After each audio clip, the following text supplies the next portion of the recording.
Terima kasih Bu Irma, terima kasih semua. Terima kasih Bapak Ibu. Bagi yang mau buka video silakan supaya kita bisa melihat wajah-wajah yang segar dan cantik jelita dan ganteng-ganteng di sana.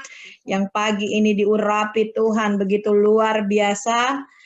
Kita saling melihat wajah segar penuh urapan di pagi hari. Mari semua buka video, kalau bisa kita saling melihat satu dengan yang lain, wajah-wajah yang dipulihkan. Salam Bapak Ibu semuanya, apa kabar? Pasti luar biasa. Baik, luar biasa. Saya ini sebenarnya grogi ya, karena saya jarang sekali membawakan firman diundang gini. Saya ini akan deredek gitu loh jantung saya. Tapi nggak apa-apa, Ibu Irma doanya dahsyat langsung menohok. Oke, mantap. Saya hari ini diberikan dari kemarin waktu Ibu bilang, aduh nanti hari Senin Bu Rita membawakan sharing. Saya bilang sama Lut, oh hari Senin. Saya pikir Seninnya Belgia. Lut bilang bukan, Seninnya Indonesia. Malamnya, Minggu malam Belgia. Oh begitu ya, berarti kalau kamu khotbah Senin itu Selasanya Indonesia. Oke, aku bilang, aduh Tuhan, tolonglah aku ini Tuhan.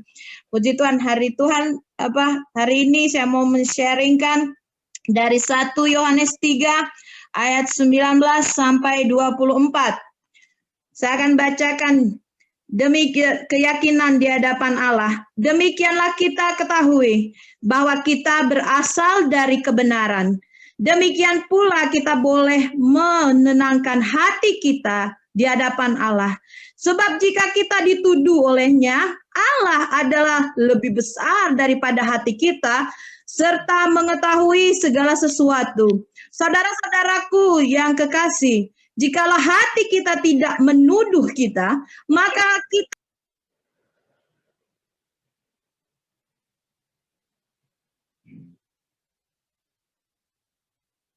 Ibu Rita dibuka mute-nya. Unmute Bu Rita.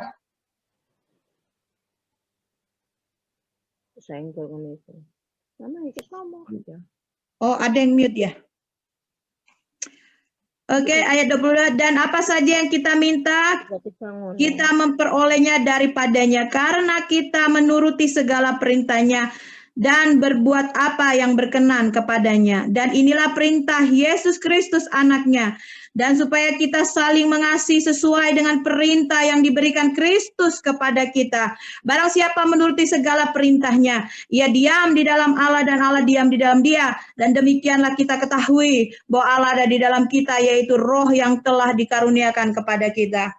Amin Bapak Ibu, ini suatu pesan yang luar biasa daripada Yohanes kepada kita semua, di mana yang saya dapati bahwa ada firman Tuhan dikatakan di sini, yaitu apa? Demikianlah kita ketahui bahwa kita berasal dari kebenaran, bukan pembenaran. Nah, banyak kita selalu membenarkan diri kita dalam segala kelemahan-kelemahan kita.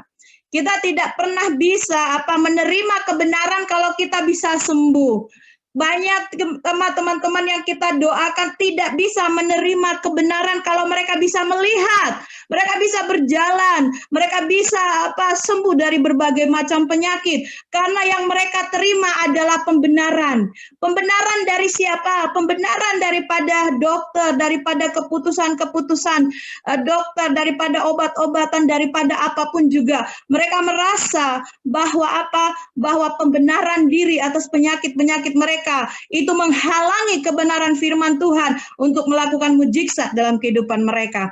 Karena itu, puji Tuhan luar biasa. Kebenaran ini harus dilakukan dengan apa? Dengan keberanian. Ya. Kebenaran Tuhan ini dapat terjadi, dapat diimpartasikan dengan orang-orang yang cukup berani dan nekat untuk melakukan. Ya, puji Tuhan bahwa di masa pandemik ini Tuhan memakai hambanya Pak Vincent untuk apa? untuk memberikan, mengimpartasikan keberanian itu kepada setiap anak-anak Tuhan yang mulai padam akan kekuatan doa, yang mulai redup dan berkata, aduh nggak bisa bergerak nih kalau nggak ketemu langsung, nggak bisa nih kalau nggak tumpangi tangan langsung, nggak bisa nih kalau nggak gini dan begitu langsung. Tapi bagaimana Tuhan memakai hambanya yang luar biasa, mengimpartasikan keberaniannya begitu luar biasa untuk apa? Untuk kita bisa maju bersama-sama dalam melayani jiwa-jiwa. Dan di sini banyak kita anak-anak Tuhan, banyak kita pelayan-pelayan Tuhan, bahkan kita sebagai pendeta-pendeta yang selalu mendoakan mendoakan jemaat, bahkan pengerja kita. Kadang kita hilang akan kebenaran ini.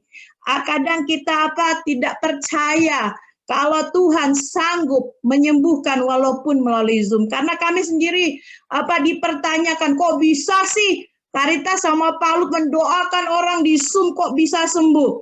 Nah, di sini orang bertanya, kenapa kok bisa? Kita tuh kan harusnya datang, harusnya menyentuh, harusnya merangkul mereka. Tapi saya mau katakan bahwa Tuhan memakai segala cara, karena Tuhan yang menciptakan Zoom ini bagi setiap anak-anaknya untuk melakukan pekerjaannya, karena kegerakan Tuhan tidak dapat dihentikan oleh COVID-19. Jadi sebenarnya Tuhan memakai Zoom ini untuk gelombang tsunami penuaian yang begitu besar. Tidak ada lagi yang bisa membendung.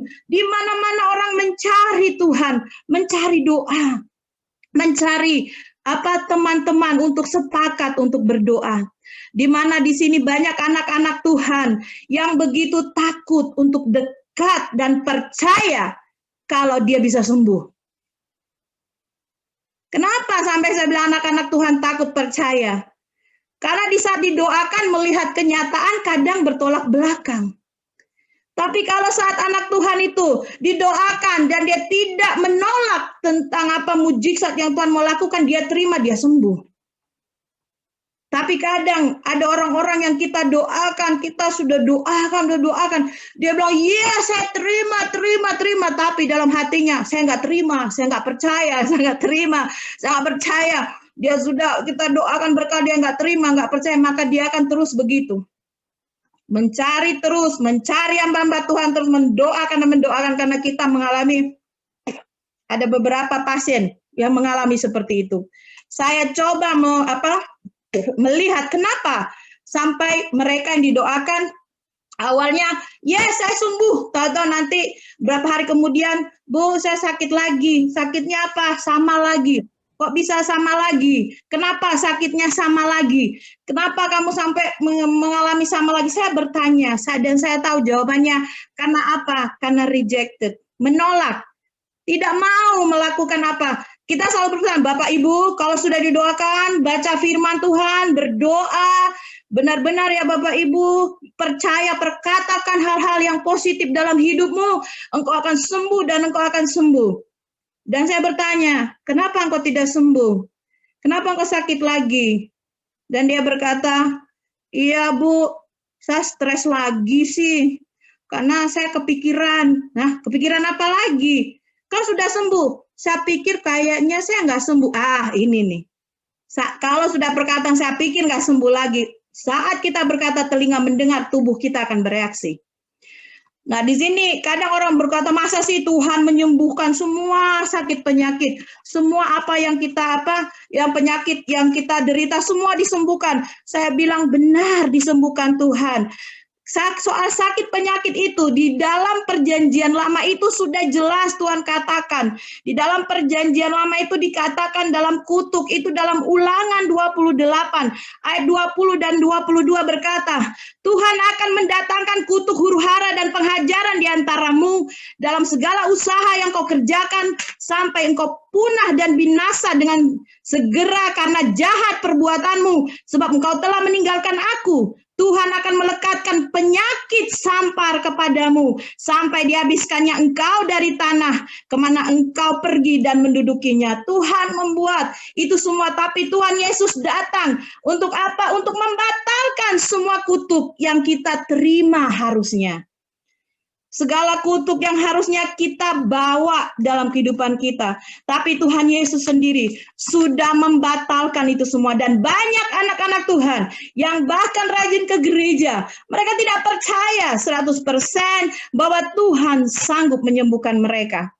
Karena firman Tuhan dalam Yohanes 14 ayat 12 sampai 14 berkata, Aku berkata kepadamu sesungguhnya barang siapa percaya kepadaku ia akan melakukan juga pekerjaan-pekerjaan yang aku lakukan, bahkan pekerjaan-pekerjaan yang lebih besar daripada itu, sebab aku pergi kepada Bapa dan apa juga yang kamu minta dalam namaku, aku akan melakukannya supaya Bapa dipermuliakan di dalam Anak.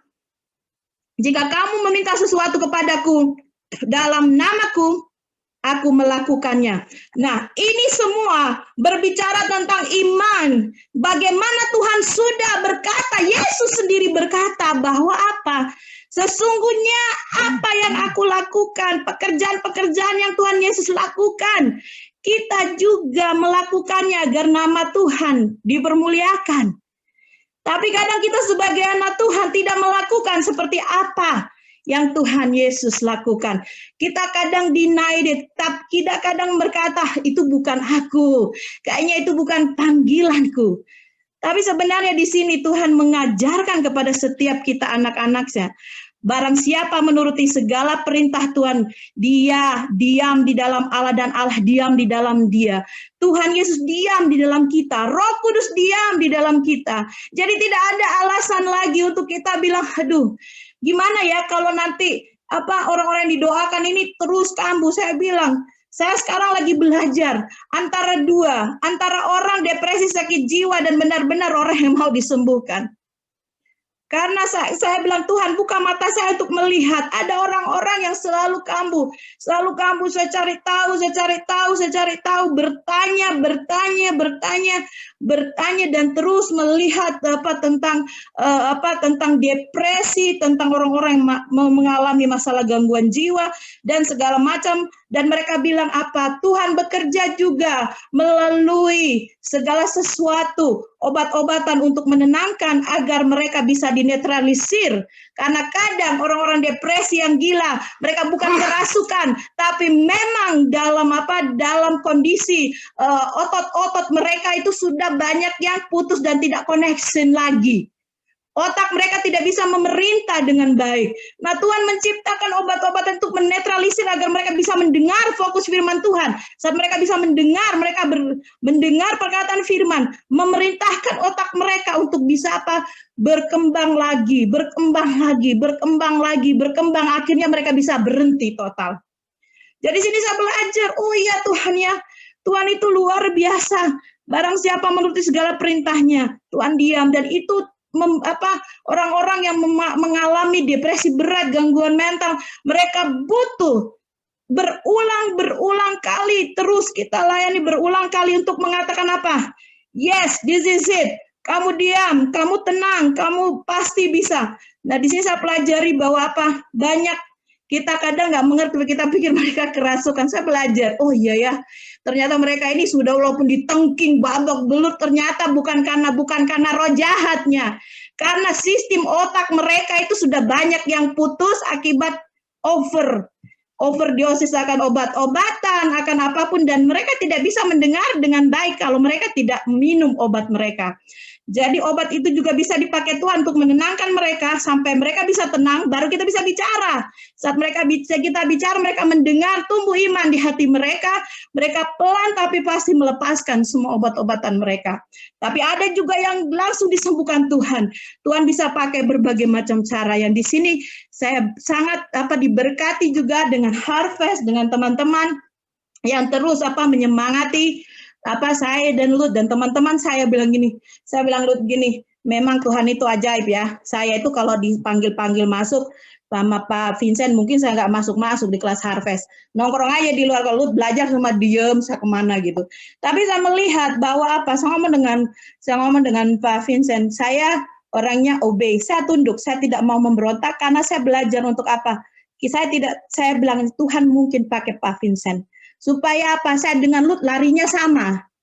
Karena kadang Lut berdoa, saya masih nongkrong-nongkrong dengerin khotbah, dia berdoa, saya bilang ini ya udah kamu berdoa di sana, saya berdoa di sana. Tapi puji Tuhan, melalui kelas Harvest saya dengan Lut bisa bersama-sama gitu. Ya, jadi kami kenal, oh ini dari Harvest ya, bisa jadi teman. Bisa jadi sahabat, oh ya satu, jadi kami larinya sama. Aku bilang, oh iya bagus juga ya Tuhan ya, ada sesuatu yang berbeda jadi sekarang. Jadi kalau dia doain orang, dia telepon aku. Kalau aku doain orang, aku telepon dia. Itu jadi kami berdiri satu di atas, satu di bawah. Ih unik juga ya, lucu gitu loh. Tapi ini benar-benar membakar kami. Kami jadinya mengimpartasikan itu, apa yang kami dapat, semangat yang kami punya, kami tularkan kepada teman-teman. Puji nama Tuhan, sekarang teman-teman di EBB malah ketagihan. Lalu Bu Rita, kita bikin KKR lagi yuk. Wih, bener nih. Bener. Aduh, saya bilang luar biasa. Panggil Pak Vincent ya. Beres. Aduh, luar biasa. Membakar teman-teman. Mereka begitu antusias untuk melihat mujizat Tuhan. Dan puji Tuhan. Terima kasih untuk teman-teman semua.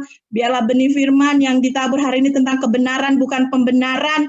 Itu mengubah paradigma kita semua, membangkitkan iman kita semua untuk menerobos di tahun 2001.